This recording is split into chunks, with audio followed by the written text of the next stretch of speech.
Bueno, pues hola a todas y a todos. Os agradecemos que hayáis decidido participar y estar hoy aquí. Se inicia hoy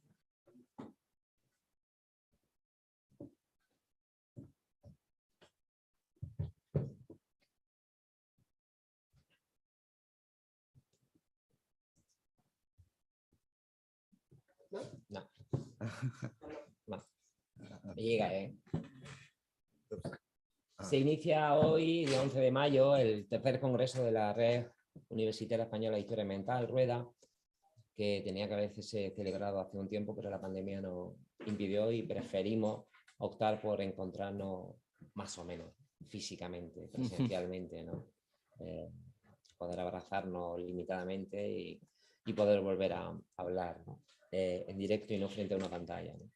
El tercer congreso de la Red Universitaria Española de Historia Ambiental, RUED, nació como un proyecto de recuperación de unos viejos encuentros de historia ambiental que se iniciaron en el año 99, 2001 y 2003. Y en este caso, en este momento, este tercer encuentro, que esperamos repetir sin duda dentro de 2 años en Granada como sede estable, supone dar continuidad a los trabajos de historia ambiental en una perspectiva no solo a los que estamos haciendo historia ambiental española o en España, que no sé muy bien exactamente lo que eso va a significar o lo que puede significar, sino aquellos que estamos casi todos conectados con redes internacionales, la Sociedad Europea de Historia Ambiental, la European Society for Environmental History o la Sociedad Latinoamericana y Caribeña de Historia Ambiental, la SOLCHA, donde muchos de nosotros trabajamos, participamos, ¿no? en sus congresos, ¿no? Así que gracias, bienvenida a todas y a todos. Es una actividad que financiamos y apoyamos desde el grupo de investigación STAN que yo dirijo y donde algunos de los aquí presentes participan, ¿no? De la Universidad de Granada, South Training Action Network of Decoloniality, donde trabajamos cuestiones decoloniales y de historia ambiental, y el doctorado en Historia y Arte de la Universidad de Granada, que yo coordino, ¿no? El doctorado internacional sobre Historia y Arte, ¿no? Donde también estáis invitadas todas a participar y donde algunos presentes ya han participado en actividades y acciones formativas que vamos desarrollando en formato online o presencial en los últimos años, ¿no? Bueno, sin más dilación, gracias a los presentes, gracias a los que estáis a través del canal YouTube asistiendo a esta sesión. Y hoy es un día especial. Bueno, van a ser todos especiales estos 3 días porque vamos a estar hablando, pero es un momento especial porque llevamos mucho tiempo intentando encontrarnos con Marco. Físicamente nos encontramos por una pantalla, pero no nos encontramos físicamente con Marco, con Estefanía y con muchos de los colegas que están aquí, ¿no? Así que por eso digo que es un momento muy especial, ¿no? Porque después de mucho tiempo, Marco Armiero, a quien creo que todos conocen. Hay que empezarlo, parece que no está funcionando. Dice Joana que no está funcionando el streaming. ¿No funciona el streaming? No, ahora está funcionando. Ah. Pero sí. No, sí está. Sí está. Sí está. Grazie. ¿Sí? Oh. Susto los justos al principio. Gracias, Joana, gracias. En cualquier caso. Y entonces, Marco Armiero, a quien no creo que haga falta presentar por ninguna de las redes, responsable del Environmental Humanities Laboratory en Estocolmo, en el KTH, y presidente de la Sociedad Europea de Historia Ambiental por ahora y espero que por muchos años, no sé lo que él quiera, es una decisión personal, pero espero que aguante, ¿no? Digo, el cambio hay que consolidarlo, ¿no? Hay que consolidar los cambios, ¿vale? Eso. Entonces, tiene una trayectoria muy reconocida internacionalmente y que todos conocemos, así que no voy a invertir más tiempo. Conocemos su última publicación, WASTOCENO, ¿no? en Cambridge University Press, y justamente ese es el tema que nos proponíamos para debatir, para que nos comentara él hoy, y a partir de ahí abrir una discusión, una reflexión conjunta, ¿no? Lo dejo ahí, simplemente. Gracias, Marco, por estar aquí, y cuando tú quieras. Gracias. So first of all, I need to apologize because I don't speak Spanish, and I am not sure what language I am speaking now. I think it's English, or at least in my word, this is some kind of English. We have the discussion between Antonio and I if I should speak in Italian or in English, and I think that he didn't trust my Italian. So I said, go for English, at least, we can pretend that it was not clear for the language. So I am speaking some kind of English, and I really thank you for your patience to listen to me in English. And yes, and I want to thank, of course, my dear friend, Professor Antonio Ortega, e la RUED Universitaria Spagnola di Storia Ambiental, who invited me here today. It is a great honor to open this conference, and always a pleasure to be with all of you, among friends. As the president of the European Society for Environmental History, and indeed there is a deadline. I mean, I was thinking that I actually got to the Winter Palace and it was forever, right? I mean, but no, it's actually, there is something like democracy, election, I don't know. So I sooner or later, I will not be the president. It's really a shame, this democracy. So anyway, as the president of the, something happened with my PowerPoint, okay, but it's fine. As the president of the ESCH, I wish to congratulate you for the amazing work you have done over the years. Your network and this conference are proof of the relevance of environmental history in the Spanish academic community, and I would say in general in Southern Europe. I still remember when, once upon a time, it was common to think that environmental history was mostly an Anglo-Saxon thing. And you have proved that it is not true. Maybe it was not true even when they said that, but at this point, it is not true for sure. So this is more or less what I am going to present today. I have imagined this talk today as a quite informal conversation. After all, I feel to be among friends here, in which I will reflect on three intertwined themes: the Wastocene as part of the critique of the Anthropocene discourse. Second, the relationship between the Wastocene and what I have called the toxic narratives. And finally, commoning as a political and narrative practice. Let's start from the Anthropocene. Wastocene is part of the blooming of new terms and concepts born within and against the Anthropocene. As we know very well, the Anthropocene is the age of humans, when humans have become agents in the transformation of the biogeochemical cycles of the planet. So according to many of us, and I include myself, according to many of us, there are at least three controversial points in the Anthropocene narrative: the controversial we, the reification of the problem, CO2 emissions, and the limitation of it as a global narrative. I believe we are all quite familiar with this critique, so I will be very brief presenting them. The we in the Anthropocene is we the humans. In the Anthropocene narrative, that we is held responsible for the present ecological crisis. Course of social sciences and humanities scholars have manifested their contrariety to this argument that they believe is flattening social and racial inequalities, even history in itself, as the ecological death theory has proved. For this reason, other names for the new epoch have been proposed, including the Plantationocene and the Capitalocene. The basic message here is to challenge the assumption that is not an indistinct human, with the humans responsible for the ecological crisis. The reification of the problem refers to the focus on in the Anthropocene discourse on the CO2 emissions. Reification of the problem means that we focus on the thing, the emissions, and look for solution to the thing, but we do not address the socio-ecological relationship producing the thing in the first place. Finally, the Anthropocene is a global narrative. It speaks of the Earth system as a whole, but it might seem rather disembodied from specific places and subjects. Now, let me explain what I mean by Wastocene. The Wastocene is not the age of waste as a thing. It's not a fancy academic label to speak of the dirtiness of our cities.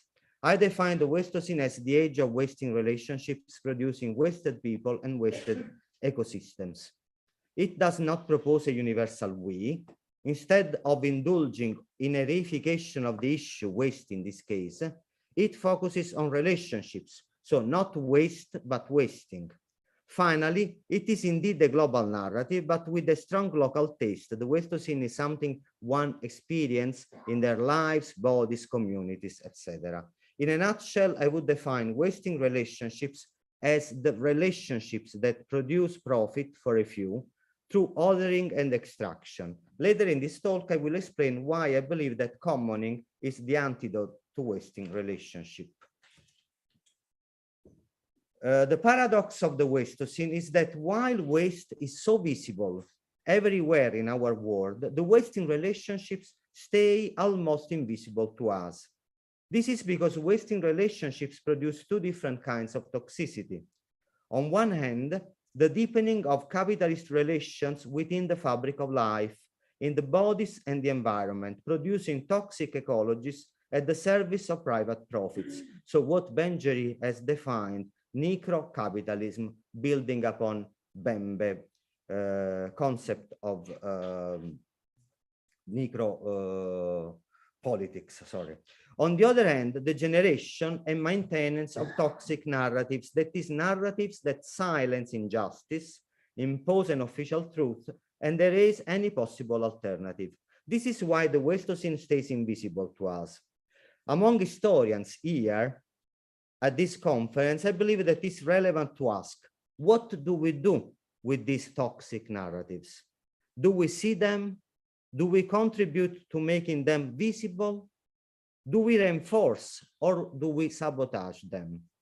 Sometimes in my classes, I ask my students to detect toxic narratives in the text we are reading, or to list the toxic narratives in which they are immersed. It can be a very interesting exercise to take note of the toxic narratives one traverses from home to school. We might discover that the familiar landscape we cross is haunted by ghosts telling inaudible, nonetheless powerful stories, monuments, toponyms, churches, buildings, bridges, and paintings on the walls of our libraries, without even mentioning our textbooks. All these things design a thick narrative infrastructure that produces toxic narratives while silencing alternative stories, because those very environments are also peopled by other ghosts, a very special kind of ghosts that neither frighten anyone nor tell any story, the silent ghosts of the stories and memories toxic narratives silence. As Pulido, Barracloud, and Cheng write in their fascinating A People's Guide to Los Angeles, and I'm quoting from them, Los Angeles is filled with ghosts, not only of people, but also places and buildings and the ordinary and extraordinary moments and events that once filled them. End quote. Their project is precisely the project of this book. Their project is precisely to recover the ghost stories that the toxic narrative infrastructure has buried under a normalized, almost invisible, and powerful organization of memories written into the urban texture. Indeed, such a political ecology of memories needs the work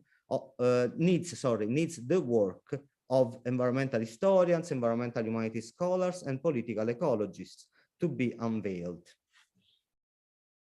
In this narrative infrastructure, cemeteries can be powerful storytelling devices.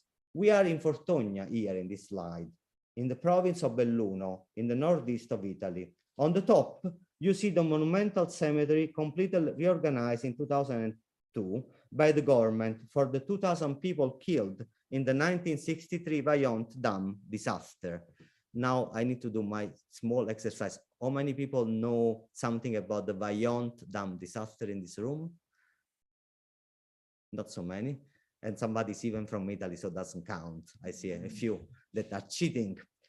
Okay, this memorial, the one that you see in the slide, the very tight one, this memorial replaced the former cemetery on the bottom in the slide, where each headstone was made following the desires of relatives and were decorated with pictures and memories. the headstone of the Paiola family in the slide, 7 deaths, including 3 children, was perhaps the most emblematic of that place. And I'm translating the text. Brutally and cowardly murdered by inattention and human greed, still waiting in vain for justice for this infamous fault. Premeditated massacre, end quote. Indeed, the memory of the Vajont disaster is a controversial one, fueled by anger and mourning, while the new monumental cemetery aims to anesthetize it. Instead of headstones and text screaming pain and anger, like the one I have just translated for you, we have now a tidily organized memory that evokes silent and peaceful mourning. The Vajont story is a handbook example of the Wastocene. Wasting relationships producing wasted people and wasted places for the well-being of someone else, for the superior good of the nation. I'm quoting here Arundhati Roy's very famous short book on the greater common good. But this was not enough. The Wastocene needs also to impose a toxic narrative that invisibilized the story. The Vajont was never part of the collective history of the nation, normalizes its violence, it is a natural accident, and finally domesticated the memory, the Anesthetic Memorial I have described. In a chapter I have recently co-authored with Santiago Gorostiza on another dam disaster, the 1959 Riva del Lago dam disaster here in Spain, we have argued that disasters offer the opportunity to see the imposition of a certain regime of memories vis-a-vis the quest for what Stefania Barca has called narrative justice. Dam disasters, actually disaster in general, have worked as epiphanies of the Wastocene, meaning with this expression the fact that they have functioned as manifestations of the wasting relationships otherwise invisible to us. I have argued that those outbreaks have opened fractures in the wall of the Wastocene. That is the wall separating those who are worthy from those who are considered disposable. Epidemics were always a clear break into the Wastocene. They shouted loud and clear that bodies, power, and waste are connected through socio-ecological relationships. So come with me to Italy, more specifically to Naples in the Italian south, and listen to the stories of the Wastocene epiphanies. Naples in southern Italy has always been an odd object, suspended between the global north and the global south. The city has always been the epitome of Italian contradictions. It is the city capital of one of the poorest regions in the country. Today, I will focus on 2 cholera epidemics as epiphanies of the Wastocene. And you need to consider that I have written this book during the outbreak of COVID-19, which actually did an outbreak on me too. So I was really into this pandemic a lot, I guess. So in 1884 and 1973, Naples was hit by 2 cholera epidemics that I argue did not only confirm the dirtiness of the city, but its deep otherness. Only a few years before the 1884 cholera epidemic, an Italian writer and artist, Renato Fuscini, published his reportage from Naples, describing the city as a place radically diverse from civilized Europe. During the same years, the English writer and philanthropist Jessie White Mario was also denouncing the horrific conditions in which the poor were forced to live in Naples. Her book, with the unequivocal title La miseria di Napoli, The Misery of Naples, was full of sick bodies immersed in dirty environments. Visiting the abysmal shelters where the poor lived almost inevitably, White Mario, this author, placed at the center of the scene a sick child, someone affected by typhus laying on a straw bed, or an emaciated mother struggling to feed her newborns. So in her expose of Naples' misery, the Wastocene seems to be materialized distinctly through the transcorporeal connections linking wasted people and wasted places, the bodies and the environments around them. The fact that her book focused on the poor removes any doubt about the nature of the relationship producing wasted people and places. Those are not those are socio-ecological relationships reproducing social injustice, and they are not just urban aberration of a pre-modern city. Writing during the 1884 Cholera Epidemics, the writer and journalist Matilde Serao described what she called the bowels of Naples as a place soaked up in waste, where all the modern barriers separating humans and their daily spaces from the impure were erased. Poverty, waste, and contamination were the pillars of this Neapolitan political ecology of epidemics, indeed the historical materialization of the Wastocene. The 1884 cholera epidemic works as a handbook example of the Wastocene logic. As always with the Wastocene, placing the blame on the victims is a crucial dispositive for controlling the emergency, while keeping intact the underlying norms. I argue that the sanitization policy following the 1884 cholera epidemic target mainly the subaltern people living in the most degraded areas of the city. Those people and their dilapidated houses had to leave to make room for modern boulevard buildings for the middle class. You see in the slide this, white line, which was the street built with the sanitization of Naples following the 1884 cholera epidemic. With more than 35,000 destitute inhabitants expelled from the sanitized districts, so 35,000 people were expelled in order to do that, and they were poor.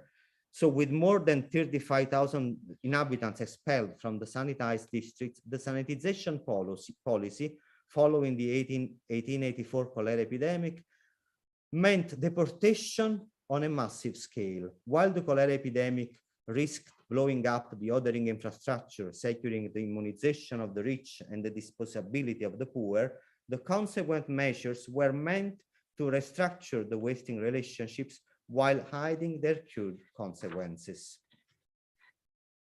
A consequence of this lies in the fact that after the 1884 cholera, the city experienced other epidemics, some almost invisible in the very, Wastocene style, others spectacular or spectacularized.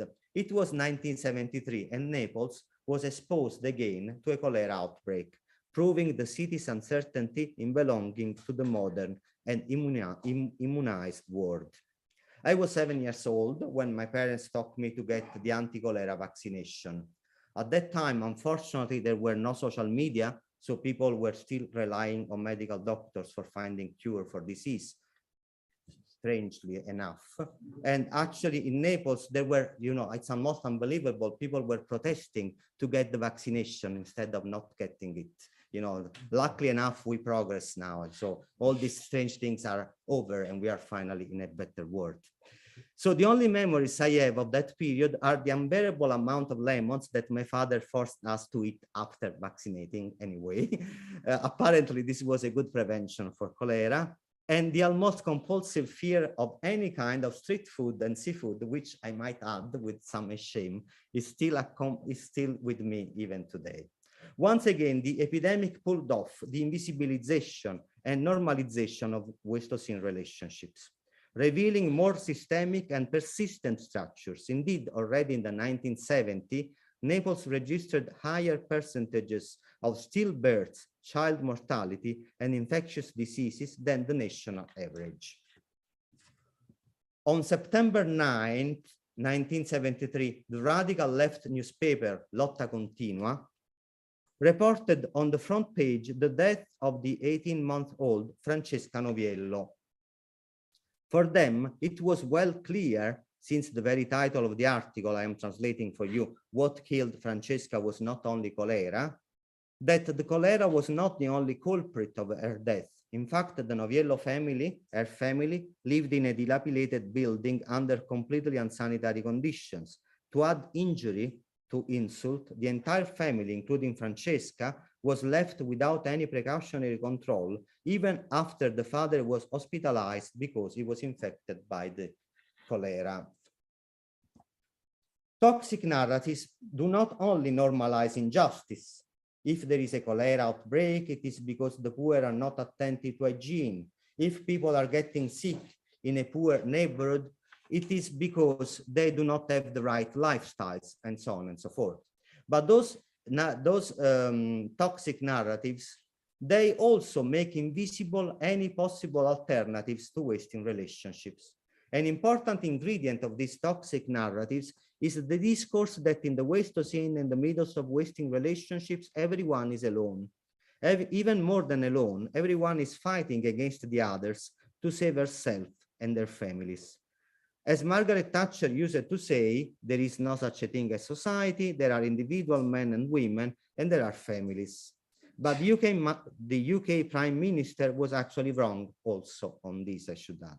Community exists, and in the most difficult moments, they mobilize. As wasting relationships, the engine of the Wastocene, are based on consuming and othering, commoning practices aim to reproduce resources and communities. I argue that the contrary of the wasting is commoning rather than recycling, because commoning dismantles the othering project, creates communities, and has the potential to undermine the Wastocene regime. In this final part of my talk, I have still 9 minutes. In this final part of my talk, I am going to offer a few sketchy examples of commoning experiences, which I interpret as counter-hegemonic storytelling. And as I will illustrate in a moment, those commoning experiences often, almost always, include an appreciation of history, or I could say a deliberate attempt to recover from the narrative dump the counter-hegemonic memories that have been buried there. One example is from Tuzla in Bosnia-Herzegovina. I am in debt to my dear friend Damir Arsenjevic, who has been working on this issue for years. In Tuzla, the toxic legacy of the war merges with the toxic legacy of industrial pollution under ethno-capitalism. Toxicity literally buried in the landscape and in the bodies of Bosnians. Nonetheless, Tuzla is not only another dot on the map of the Wastocene. It is also the vibrant ground of resistance and prefigurative politics. Everything started with defending the chemical factory Dita from its owners and the risk to be disassembled and sold piece by piece. Global capitalism acts as a parasite, entering the productive tissues of communities, squeezing the most from them and running away as soon as the margins for profit become too small, but not without leaving a long-lasting legacy of toxicity. Worthless people, worthless communities, worthless states, Wastocene history and geography embedded into the Balkans. Evidently, those workers and their allies were defending their jobs and incomes, but in doing so, they were also building a wider social movement, reclaiming the commons against privatization. In February 2014, the entire Bosnia-Herzegovina was traversed by massive uprising, a truly grassroots movement with both a specific set of requests and a wider political agenda. The creation of the plenums, citizens' assemblies, was the most innovative and generative social innovation produced during the uprising. In Tuzla, the institution of the plenum was deeply affected by a positive dialectic with the local university, which brought to the creation of the Workers' University. While fighting for jobs and for the cleaning up of the former industrial areas, those activists were actually reclaiming the commons in the wider sense possible. That is an alternative organization of social life, a defense of biological life of people and places, and a counter-hegemonic storytelling of their collective past. As a matter of fact, the Workers' University has a strong commitment to the creation and preservation of collective memory, as proved by its involvement in a graphic novel project about the movement, the creation of a multimedia archive, and the rediscovery of past histories of rebellion, such as the Usino workers' general strikes from the 1920s for better conditions of life and work. I am looking at my clock here. I am not sure if I should say something about this. Maybe I can synthesize this part very quickly. The other example was an example from Rome, Italy, I discovered this case from this music video from a hip hop artist, Assalti Frontali. The title of the video is Il lago che combatte, so we could say the resisting lake. It's a very strange story. This is a story of a abandoned chemical factory in the middle of Rome. At a certain point, it was abandoned for more or less 50 years. At a certain point, some developers started to work in the factory and try to transform the factory in a shopping mall. And then, you know, during the construction of the shopping mall, a lake appeared, because actually the factory was built on a marshy area. So this is a lake, the resisting lake, and the activists occupied the area, and they said that this should become a common precisely. And what happened that in occupying the lake, actually they also discovered all the folders, the records from the workers in the factory. And so they started this Centro Documentazione Maria Baccante, which is an archive of the experience of workers in the factory. Maria Baccante was a union leader, but also a partisan fighting against Nazi fascism occupation in Rome. And I am going to conclude because otherwise it's a little bit too long and I want to be in the 30 minutes I have. So let's go for the conclusion then. And let's say, I think I have now, yes, 3 minutes. As the Wastocene manifests itself through the imposition of toxic narratives and the erasure of the stories of resistance, so the struggle against it passes also through the construction of alternative archives, as those created in Tuzla and in Rome. Those stories tell, loud and clear, that to dismantle the Wastocene, it is not enough to clean up a toxic area. To fight back against the Wastocene logic, the activists have to recover the stories of the workers intoxicated by capitalistic organization labor and the struggles occurring within and outside the factory. The struggles for more just socio-ecological relationships implies the struggles for a more just ecologies of stories and memories. Using the Wastocene vocabulary, they imply the sabotage of toxic narratives and the patient recovery and care of alternative memories. Sometimes, indeed, people can dance around the toxic fire, in the sense that they might find the reasons and the strengths to imagine and practice new communities, building upon their experience of being wasted, but also their stories of resistance. Damir Arsenievich writes that one of the participants in the plenum in Tuzla said that for him, that experience was like being on a holiday, meaning with it the happiness and the breaking of the normal he felt through that experience. In many places around the world, among the ruins of the 1,000 apocalypses subaltern people have been living in for ages, people are telling another story, one of solidarity, commoning, and resistance. The Wastocene aims to waste those stories, erase them, and domesticate memories. Wasting relationships versus commoning. It is a struggle. Where do we stand? Thank you.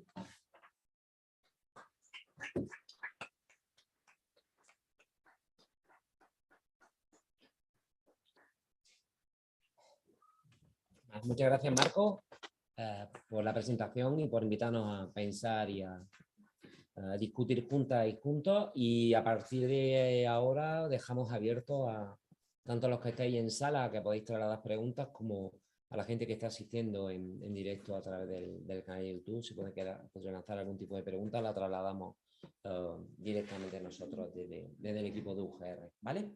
Así que, bueno. ¿Alguien quiere abrir el turno?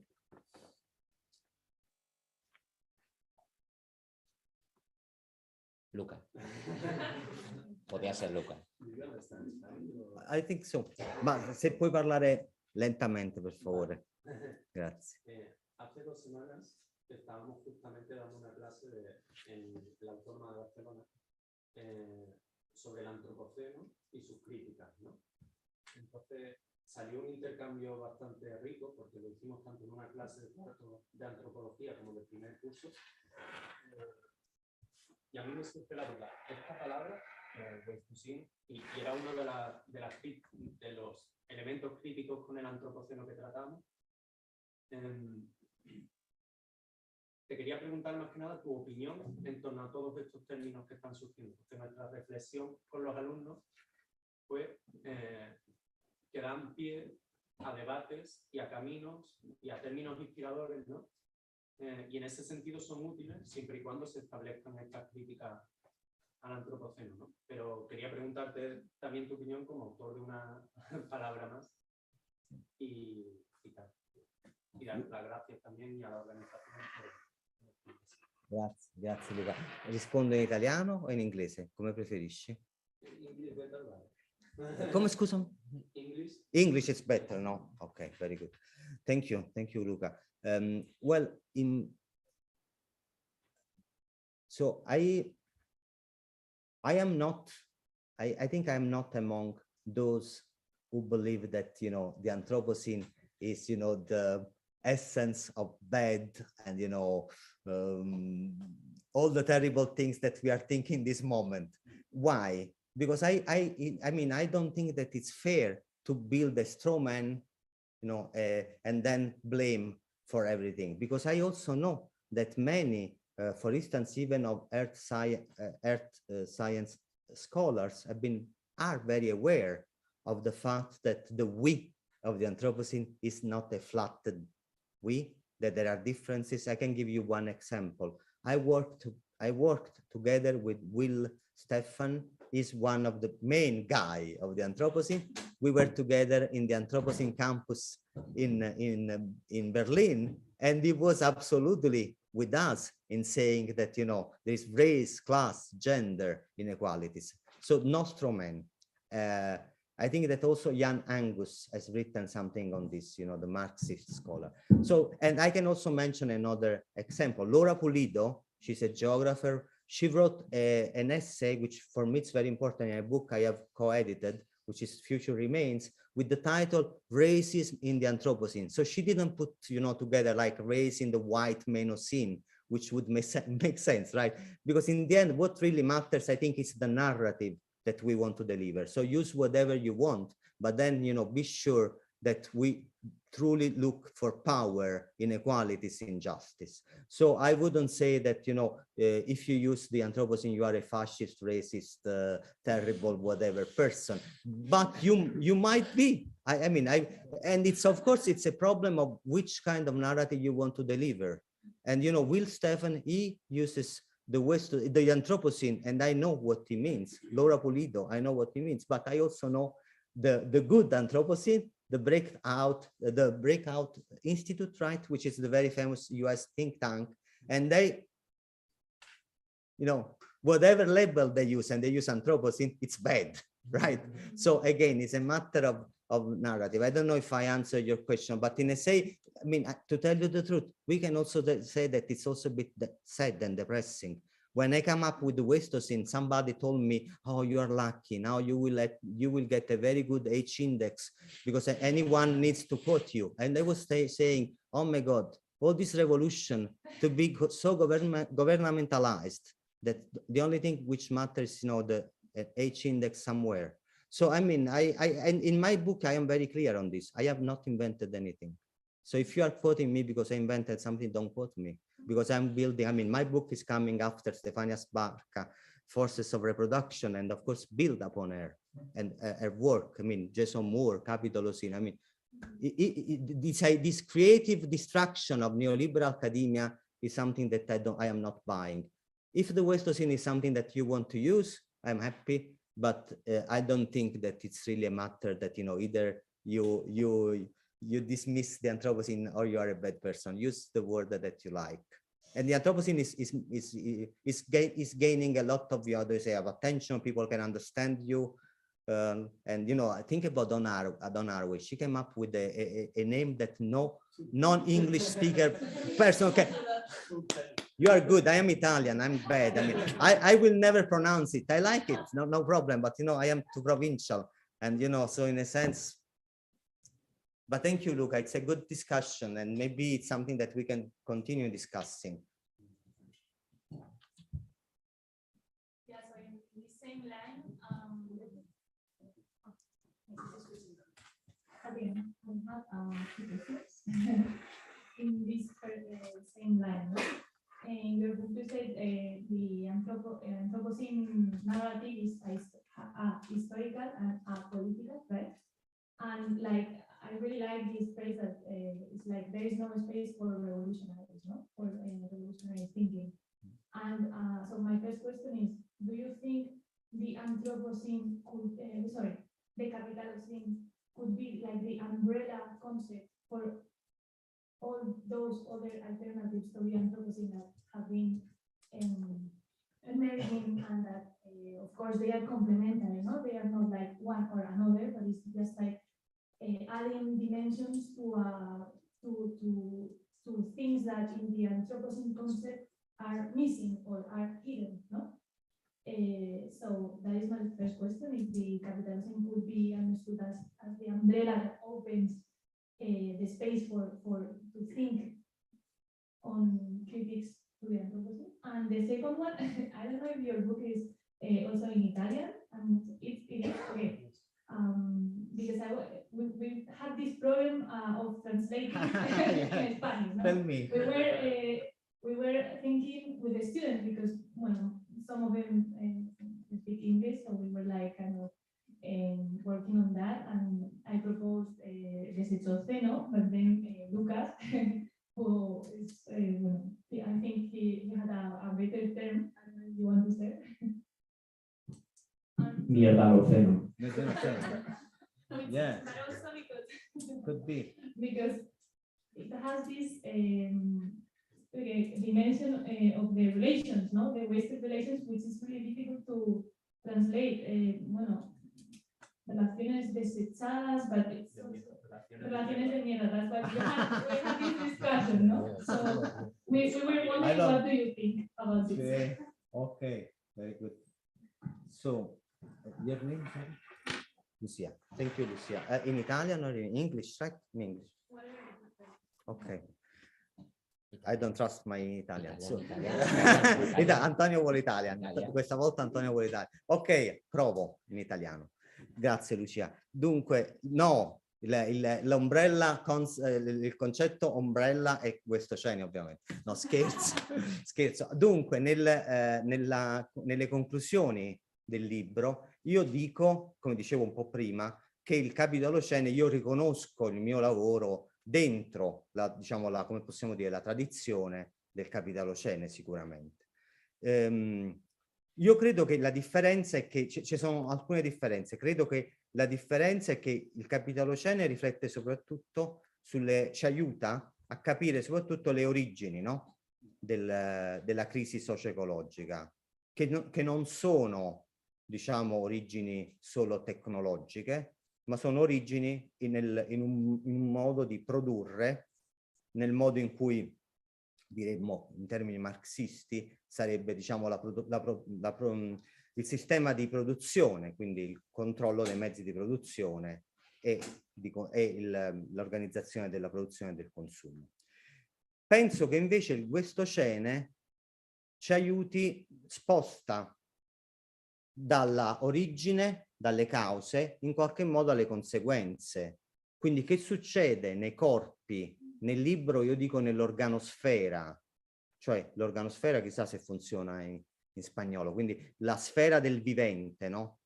Nell'organosfera, mentre invece il ragionamento dell'Anthropocene è tutto dentro la geosfera, no? Si cerca il golden spike, il chiodo d'oro, così si dice, no? Nella geosfera, il punto preciso in cui è nato l'Anthropocene. Industrial Revolution, The Conquest of the Americas, qualcuno direbbe la scoperta dell'America, Fanny, no? The Conquest of the Americas, eccetera.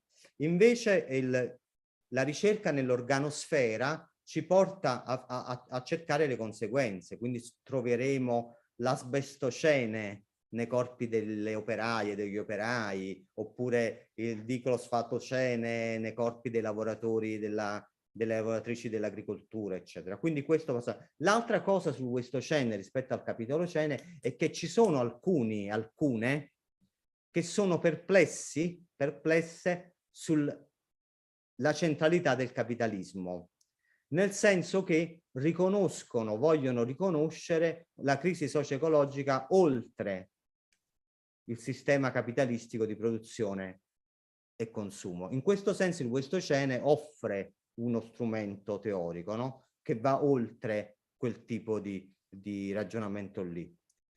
Non so fino a che punto quello che serve è una ombrella, come l'abbiamo chiamato, un contenitore, una scatola. Credo che quello che serve, dal mio punto di vista, è una cosa un po' naif, ma per me quello che serve è, la dico così, invece di provare a dire perché la tua invenzione è migliore di tutta quella degli altri o delle altre, e provare a dire in che modo il tuo concetto, nel mio caso il Wastocene, sta dentro un ragionamento più vasto di critica del presente. Se è vero che l'Anthropocene non dà lo spazio per una agenda rivoluzionaria, io non voglio restringere quello spazio al Wastocene. Io welcome, come si dice in italiano, benvenuto. Io accolgo il plantazionocene, ce ne sono tanti, c'è chi ha ragionato sull'uomo biancocene, l'uomo bianco, c'è chi ha ragionato su il tecnocene, no? L'era della tecnologia. Non credo, non partecipo alla gara, publish or perish, non partecipo alla gara. Il mio sta dentro quel ragionamento, ho imparato moltissimo da queste cose, e se qualcuno ci trova qualcosa di buono nel mio, è buono. La traduzione è stato un gran casino. It was very difficult. Wastocene non funziona, quindi il titolo del mio libro in italiano è L'era degli scarti. L'era, cioè, avete presente, come se uno dicesse The Age of Waste. Però poi nel sottotitolo hanno messo la parola in inglese Cronache dal Wastocene, che in italiano lo diciamo all'italiano, cioè non Wastocene ma Wastocene, con una pronuncia italiana. Il vero problema è che mi è capitato, sai, di essere invitato spesso, diciamo spesso è una parola grossa, qualche volta, di essere invitato a parlare dei rifiuti. Niente buono, però secondo me c'è questo equivoco che tutti vogliono sapere da me, ma allora Roma è molto sporca, come risolveresti i problemi dei sacchetti, the trash bags, dei sacchetti per strada? Tu hai scritto il libro su Wastocene, mentre invece io quello che provo a fare è quella cosa che dicevate voi, cioè le relazioni di merda, cioè in che modo in realtà non è, perché sennò siamo alla reificazione. E il problema è che il problema della reificazione è che se ci facciamo la domanda sbagliata, what we do with the trash bags in the street, no? Se ci facciamo la domanda sbagliata, noi cercheremo la risposta magari giusta alla domanda sbagliata. Ci vuole la domanda giusta, e la domanda giusta è come sabotiamo le relazioni di scarto, che siamo una conferenza, non devo usare un linguaggio scurrile. How can we change? Come possiamo sabotare le relazioni di scarto? Per cui, comunque ti posso dire, in Brasile esce il libro adesso, e mi pare che lo chiamino Lixocene, ma il mio grazie. Grazie. Esatto. Mi sembra che faranno così. Poi si sta lavorando una traduzione cinese, e mi diranno qualsiasi cosa che magari si chiamerà, che ne so, Viva Pechinocene, e io non ho idea e dirò che è bellissima. Quindi... Grazie. Gracias. ¿Alguna cuestión más? ¿Más preguntas? ¿Más inquietudes? A ver.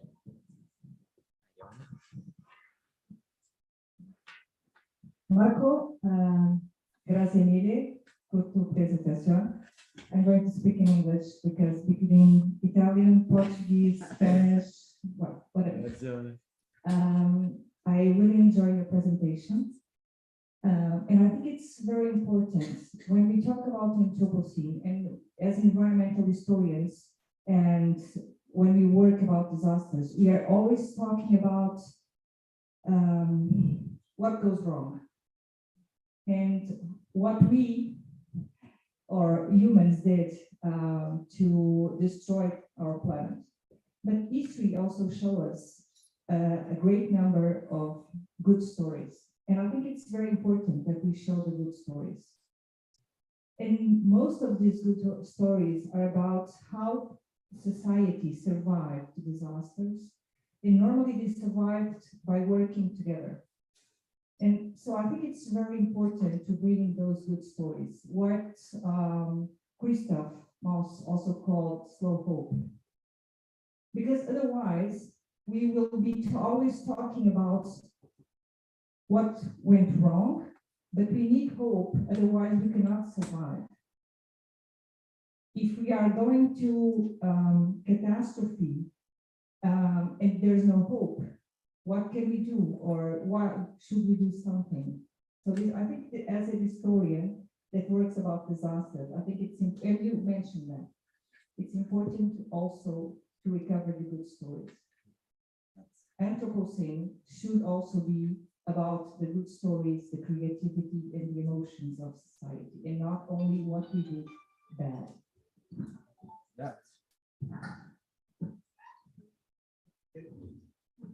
No sé si quieres contestar primero. Come dice Antonio.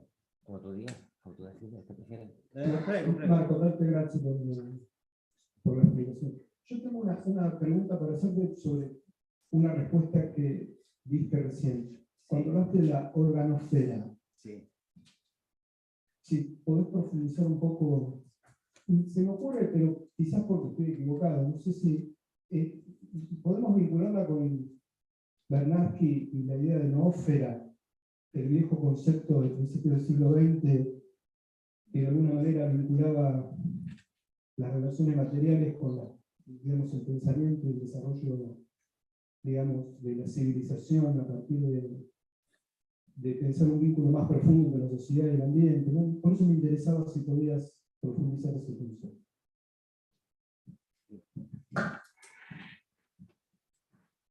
Ok, gracias. What is the name of the first person? Joanna. Joanna, thank you, Joanna, for your question and comment, maybe, no? I completely agree. I completely agree. It's true that we need to also to tell these good stories. I am maybe one thing that I would like to stress in this discussion, because this is a very long-lasting discussion. I remember many years ago, Bill Cronon is a very famous environmental historian from the US. He was saying at the end of my course in environmental history, my students are always depressed. And I was joking about this and so on and so forth. So there is an ongoing, I mean, is environmental history some kind of, depressing path? Maybe one thing I would like to stress, and I mean, it's my, how can I say, it's my take on this. I am not saying that it's the best, but I think that maybe a difference here is that I think that those stories are not in a way forgotten. I think that those stories have been silenced by toxic narratives. So I think that the difference here is not only, okay, let's try to also tell stories of hope, but also try, first of all, to detect the toxic infrastructure that is normalizing, erasing, and silencing alternatives. Because I think it's the way in which the logic of the WASTOCENE works. It's not enough to build a huge dam and eventually in the way kill 2,000 people. You need also to impose a toxic narrative saying that it was a natural disaster. You need to mourn it, but shut up and don't say that you are angry against the system and so on and so forth. So you need, there is an emotional repression, and you can say an historical repression. We're historians. So I wonder, are we detecting the toxic narratives, or we are playing along with them? We are in the midst, I mean, maybe we forgot, but we lived in the midst of Black Lives Matter and a project of decolonizing this place. Can we decolonize the place that we traverse? Can we decolonize the textbooks that we are studying on, the memories that we pretend to share? And maybe this is a little bit an issue, because my stories of hopes are revolutionary stories throw against the toxic narratives of the Anthropocene, in a sense of the WASTOCENE. But I completely agree, and I think that it's hugely needed. And in a sense, if we are not how can I say, recovering these stories from the memory dump, somebody, you know, it will be even impossible to imagine a different future. We need different paths to imagine a different future. This is what I think. And I believe that, well, yeah, maybe this is all, but let's say that I truly believe that as historians, we have some responsibilities here, because many times, you know, I remember, I can tell you a stupid story. When I was doing my PhD many years ago, my supervisor, I mean, I was working on forests in Italy. The archives, all the materials were saying one thing. We need to, it was about 19th century forest in Italy. One thing, we need to privatize the forest. It's the only way to save the forests. So my supervisor said, okay, write this story. This is in the archive. This is what you have to write. I was a biased scholar, as you can imagine. I am not precisely the most unbiased scholar in the world. So I didn't buy it. I was not convinced, but I didn't invent. I didn't make up sources because I have my agenda. What I did, I went back to the archives and I looked better, because as Sandra Harding said, a strong objectivity is coming from positionality. The very fact that I am against the privatization of life and everything is brought me to find another kind of sources which was saying something different. So in a sense, I think it's our responsibility. About the organosphere, I think I completely agree. It's precisely, it's completely inside, and I am looking at Joanne. So I am afraid that I would say something non-precise, but I believe it's completely within the social metabolism, you know, approach. The idea that the production, the way in which we organize the social lives, has a very strong material component, and this material component is done by the resources and by the how do you say, the sphere of life, which is the human and non-human lives. So it's the life of the environment around us, which is in a dialectic relationship with our own body. I think that Marx once said that man, he was, you know, we can forgive him, I guess. We would say humans are in a relationship with nature through their work, and changing nature through their work, they also change themselves. And I guess that he was not talking about only ideas, but I was thinking that he was talking about the bodies. I don't know if I misunderstood him, but everyone is misunderstanding him. So I think I am just one of the many. But thank you. And to tell you the truth, if I must be very honest with you, I think I need to work more on this concept of organosphere, to tell you the truth. Ok, pues muchas gracias. No sé si hay alguna pregunta más en la sala para alguien al fondo, y con eso ya, si os parece, cerramos para ir a tomar un café, compartir, conocernos un poquito, no solo estar en sesión. Bueno, hablo en español porque, no. Bueno, Marco ha hablado de la construcción de estos medios alternativos como alternativos, ¿no? Y por la expresión que acabas de hacer de doctorado, pero viste que eran archivos que no hablaban de exactamente lo que tú querías, digamos, decir, o como quieres decir, tenían su propia narrativa. Me pregunto si la construcción de estos archivos alternativos en realidad es la construcción de una nueva narrativa, que de todas formas los historiadores tendrán que deconstruir y reconstruir a su manera. Entonces realmente no es tanto el archivo en sí, que está bien tener una documentación, por supuesto no estoy buscando esta parte, ¿no? Pero que de todas formas hay que ir a los archivos con las preguntas y buscando la propia narrativa de lo que había pasado, ¿no? Y entonces me pregunto, ¿cómo se puede construir un nuevo archivo sin caer de todas formas en obligar a este archivo a contar una narrativa que es la de presente ya que lo está construyendo ahora mismo? Pues, okay. So this is a question, and I am not even completely sure. In Italian, would you prefer me to speak in Italian or in English? It's fine. Thank you very much. It's a very difficult question. The last question, the most difficult, and I will ruin my reputation now. I am not sure that I am able to, if I had a reputation, so maybe I'm safe I didn't have a reputation. So if I understood correctly, of course, I have been reflecting a lot about what I have called like the,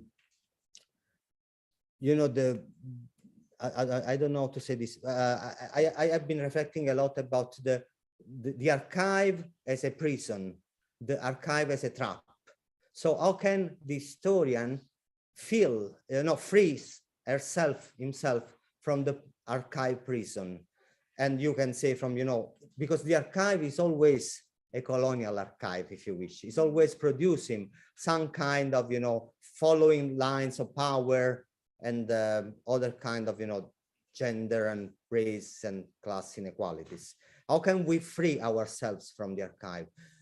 Well, I think that basically, in a sense, my first answer to this is a little bit what I was telling to Joanna a few minutes earlier. So the first thing for me, at least, is to detect that we are in a trap.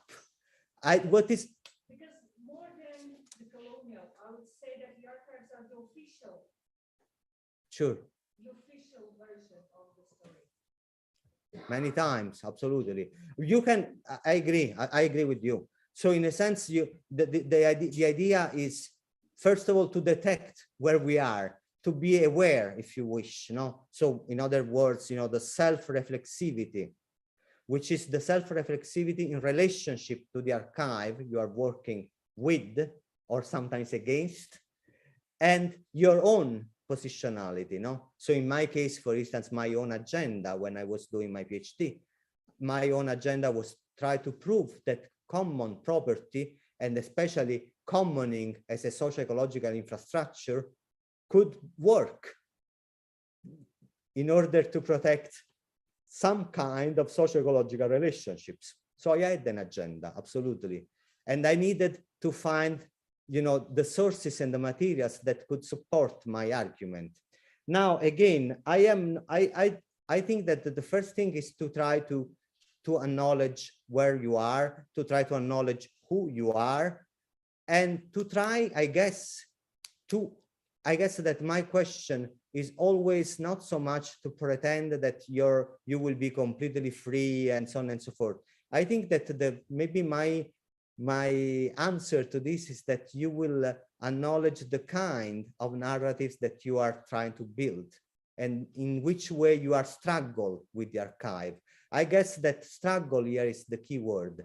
You can follow the archive as a good pupil and obey to the archive, or I guess that for me it's always trying to find a way to disobey to the archive, which does not mean to invent.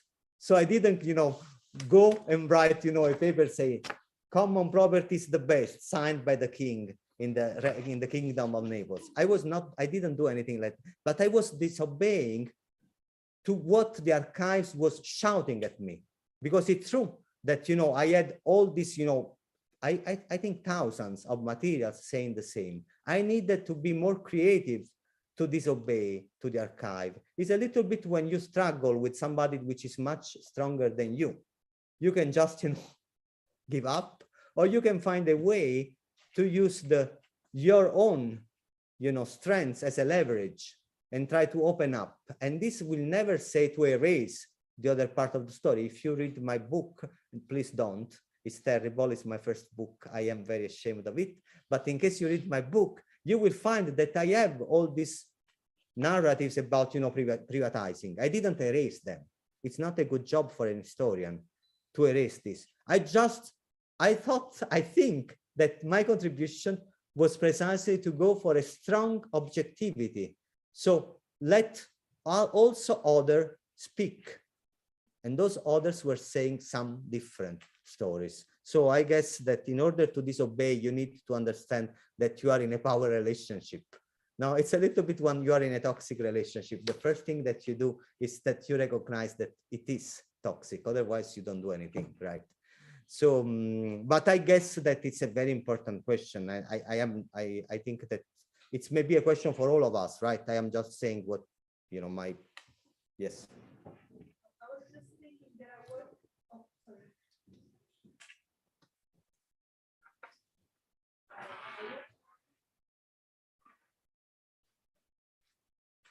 don't know.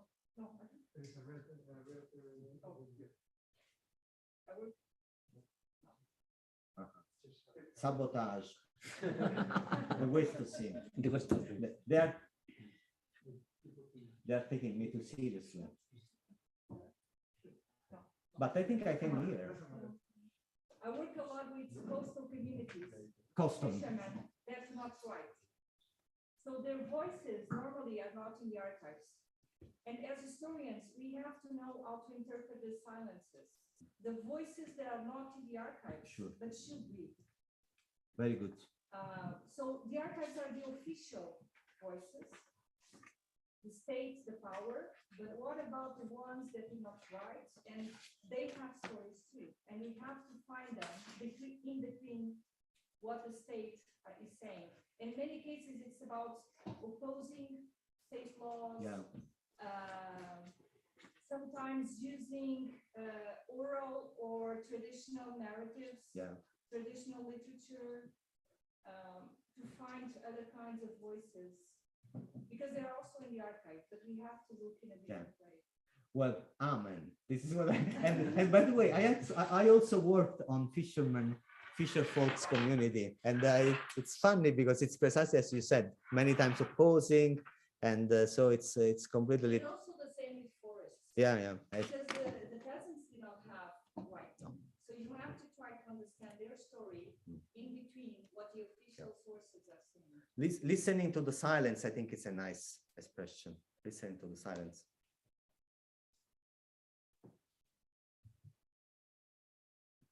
Pues si no tenemos nada más que cuestionar ahora, aparte del WASTOCENO, el Capitaloceno y otras cuantas cosas más, ¿vale?